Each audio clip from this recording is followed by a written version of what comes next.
Hello, my name's Hayley Noakes. This next video is about time management and how you might get started on your assignment. So mostly we're going to be talking about actually analysing your question, planning your research, mind mapping, making a plan for your assignments.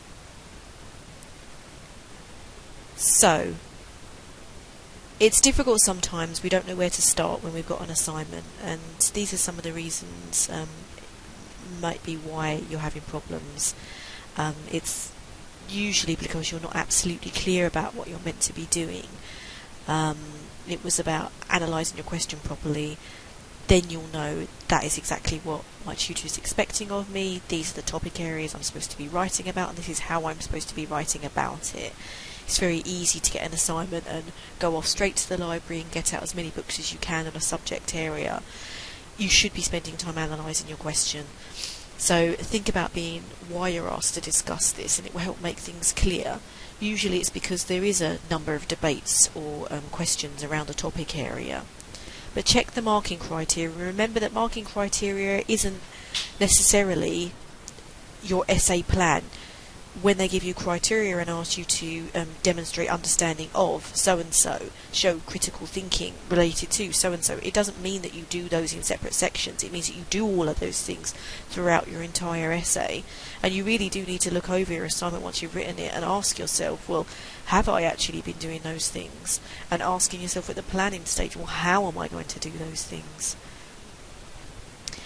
You can ask your tutor if you're still not sure. They all have office hours and they'll all be happy to meet up with you if you did need further help. But don't expect to go and get support from them simply just going there and saying, I don't understand what I'm meant to do. What is it that you don't understand? And what have you done so far that should enable you to understand what's going on? So ask specific rather than general questions. And the likelihood is as well is that if you're really struggling with the essay question and what it is you're being asked to do, that others will be feeling the same way. So this is where you might use your mentor groups as well to support students with those things. So you have two types of terms in your essay questions, your instruction terms and your content terms. So you should check your instruction term definitions, and you can download a template for this on the Study Skills website and the Mentor website. Things like critically evaluate, we know what be critical means in everyday terms, but they mean slightly different things in academic terms, and sometimes it's useful to have that definition spelled out for you so you know, well, what do they mean by compare and contrast, to analyse. Once you've done that, you can look at the content terms, and they are what you are being actually asked to write about. So you've got the actual meat of your essay and how it is you're supposed to write about it. There's no point in writing a critically evaluative essay when all you're doing is simply describing. And remembering as well, when you've got an essay that asks you to describe the 7 processes of something, then you're not expected to go into critical detail in there. You don't have the word count for it. But you should also try to translate your essay question into accessible words. And this helps you fully understand your question. I'm sure you all understand by now when you read journal articles that sometimes academics and tutors and researchers in your subject area will use language that's quite hard to interpret sometimes. So do translate your question into accessible words, but be careful when you're doing this, you're actually retaining the original meaning. So consider the scope of your assignment as well. A first year assignment will not be expected to look like a third year assignment, and an undergraduate assignment will not be expected to look like an academic journal article, and students often trip up when they're trying to make their work sound clever by putting lots of difficult words in their essays, by trying to make explain concepts in what they deem as clever way. The way to make your essay sound clever is to write things out in simple terms. You're trying to demonstrate to your tutor that you understand what a concept means, that you understand how those arguments relate to one another. Your word counts and deadlines give you important information about the expected scope of your work. If something is due in a year's time and you've got a 10,000 word count, that will give you an idea of how far you are supposed to go with your research and the depth of the research that you're supposed to be doing. If you've got a 1,000 word count and it's due in 3 weeks' time, again, that gives you an idea of how far am I supposed to go with this essay question. And remembering as well that the point of academics is about arguing with one another. So we have a concept, a theory that will have evidence to back it up, but there will be other theories that might explain why a certain phenomena is happening as well. So there's very seldom a single right answer. What your tutor will be looking for, mostly in first year undergraduate essays, is that you've grasped the basic main arguments of a particular topic area. Your job there is to justify your choice of answer with evidence as well, though. I often say to students, you can put whatever arguments you want in your assignment if you can show that there's evidence to back up that they're relevant to whatever point it is you're trying to make. There'll be hundreds and hundreds of journal articles published on any one single tiny topic area. You have to sift through all of those and find the ones that support whatever argument it is you're trying to make. And when tutors ask for your argument in your assignment, it isn't you making up your own ideas of how you think things should be or how you can explain something. It's you reading all of the evidence and coming to a conclusion based on all that evidence where you might sit and where you might argue if you did have to go to a debate or a conference or something like that. So you're not supposed to produce the perfect assignment either. You'd find that if any of you ever get to PhD level, that you'll find that actually something's been written on pretty much everything that you could ever think of.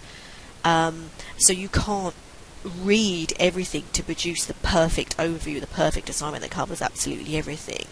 That's not the task you've been set. What they're trying to do is assess your ability to be able to get the basic ideas and critically discuss those. So you're not taking what your tutors are telling you and what you're reading as given.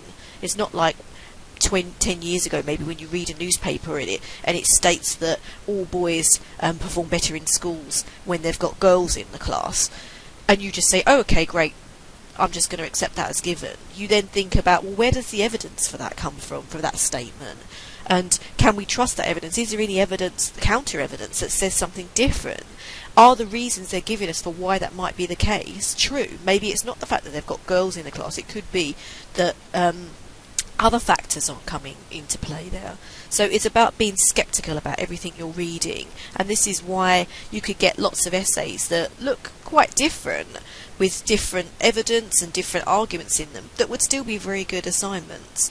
You will find, as I said though, at first year level, they'll set you assignments where generally most essay questions will be based around, say, 2 or 3 arguments on a topic area that are very well known in a field, and then you're expected to show your basic understanding of those and how they relate together.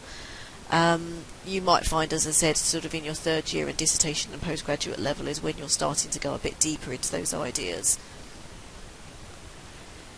So don't aim to be right, aim to learn. So try not to read and write at the same time.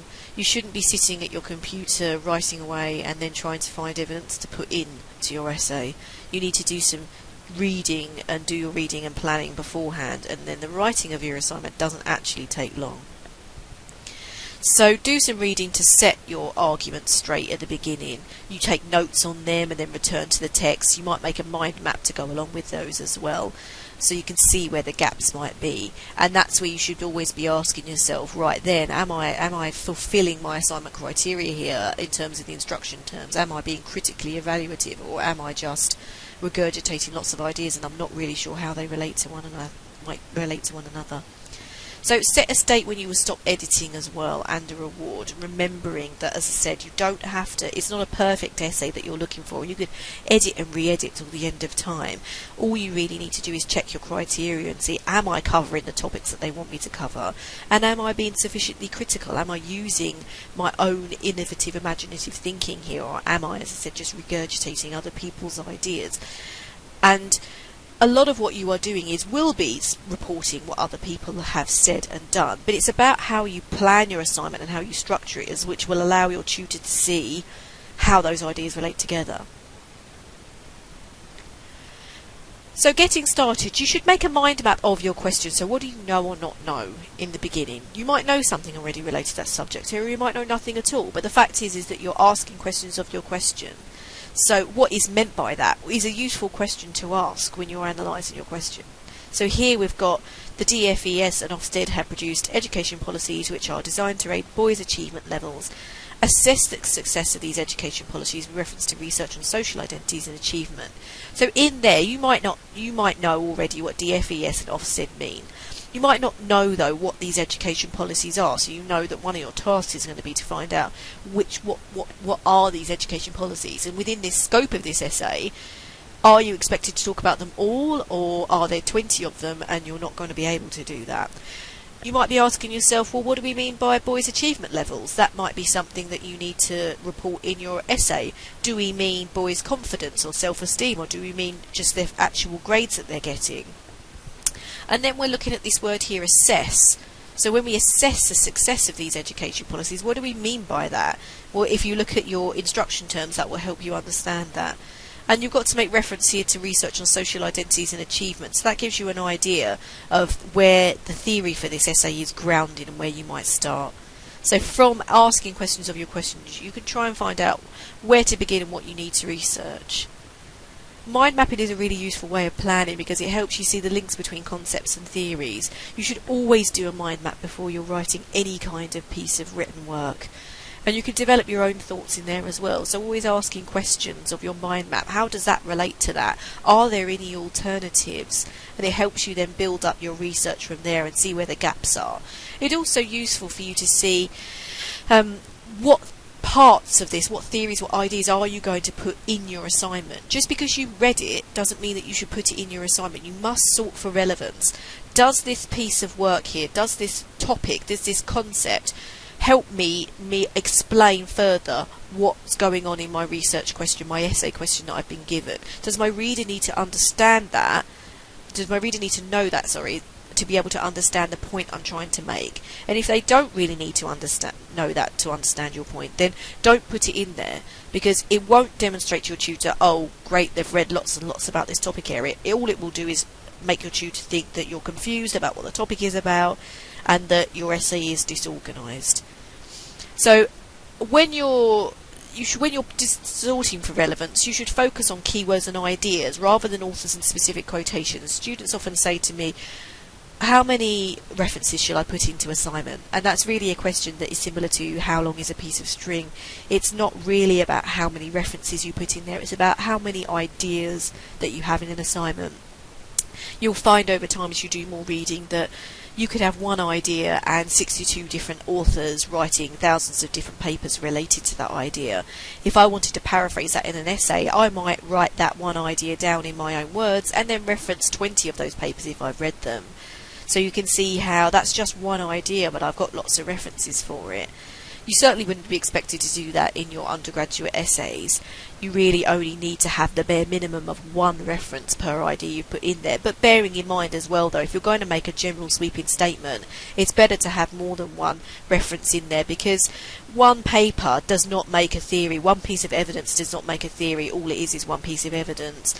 For something to be considered to be a good theory, a supported theory, you need to have lots and lots of papers verifying and re-verifying that that is a good, plausible theory for that particular phenomena. It's a good idea to use large pieces of paper as well and post-its to reorganise and organise your ideas, but whatever works for you is the way to go. So this is just an example of a mind map here where we've got our central idea, our different ideas and subtopics coming off of there, some lines relating those different colours as well, so it will look really messy, and you might create several mind maps depending on how large your topic area is. But mind maps are produced much more easily from the idea that we mentioned in the previous video about making sure that the notes that you're taking from your essay are then condensed down into cue card form, so that essentially then if I say to you, what is that journal article or what is that chapter about, you should be able to sort of bullet point off a list of ideas that that's about. It shouldn't be a case of coming in to see me and I say, what's that journal article about, and you're having to flick through all of your notes, because that way then you're ending up in a situation where you really are just regurgitating the words of another rather than using your own words to explain these complex ideas. So mind mapping is really useful to develop your ideas and arguments, but you do need to translate that into something more structured, like a flow chart, because otherwise then your ideas can be all over the place and it's quite hard to follow an argument like that. So put it into a flow chart, so then when your tutor reads your essay, you've got a real story coming out. and you can use your word count to decide initially how many arguments and paragraphs to include. So even when you first analysed your question, you can say, well, okay, I've got 3,000 words for this. I'm going to do a basic skeleton flow chart just to see, with this word count, roughly how many arguments and paragraphs should I be including in here, bearing in mind, well, how much word count does it take to actually describe an idea, explain it sufficiently, and also critically evaluate it. So there are many ways that you can structure an assignment, but using your word count here, we've got the idea that introductions and conclusions generally account for about 10% each. So here we've got an essay of 2,000 words, plus or minus 10%. Unless, of course, your tutor has said don't go over 2,000 words, in which case you do not go over 2,000 words. So an introduction and conclusion would take up about 400 words altogether. So 200 words for your introduction and 200 words for your conclusion. Don't underestimate the importance of your introduction and conclusion. Never just stop an essay or just launch into it. You need to outline to us what it is you're going to be talking about, outline the main ideas, but then also come to a conclusion in the end. So a summary. Now I've told you all of this in my essay, what can we conclude about this subject area? So from this word count here, this leaves 1,600 words here, and we've said a paragraph is usually about 250 to 300 words, so 5 to 6 paragraphs. Really, again though, I mean, a paragraph can be as short as 50 words, but we're thinking here about an academic essay generally. If you're going to be introducing an idea, explaining it sufficiently, critically evaluating it, perhaps bringing in another counter argument, you're likely to be up to sort of 250 to 300 words. So you've got 5 or 6 paragraphs there. So that could be 5 or 6 different ideas, or it could be 5 or 6 different 2 to 3 different concepts with a couple of paragraphs in each one. So here we've got some examples of how you might plan it out. So you've got an essay topic for this one of 1,500 words. You might decide for this essay that it's a for and against essay. So here I've got 2 sections, for and against. I've got 3 paragraphs in each one. So an introduction in the first one, a conclusion at the end here. So paragraph 2 and 3 are 300 words each, and they're both going to be evidence and examples and theoretical ideas that are supporting a for argument for whatever topic it is we're talking about. The second one is the disadvantages, the against arguments. The second section here, we've just got an essay topic and we've got topic 1, 2, 3. We might find within that topic 1 we've got these 2 paragraphs. One of them's an argument for whatever topic we're talking about supporting it. The other one is a counter argument somewhere. And remember, it doesn't always have to be for and against. It's very rarely black and white like that. But a counter argument is what you're looking for, something that shows something different to what the original argument is you're talking about.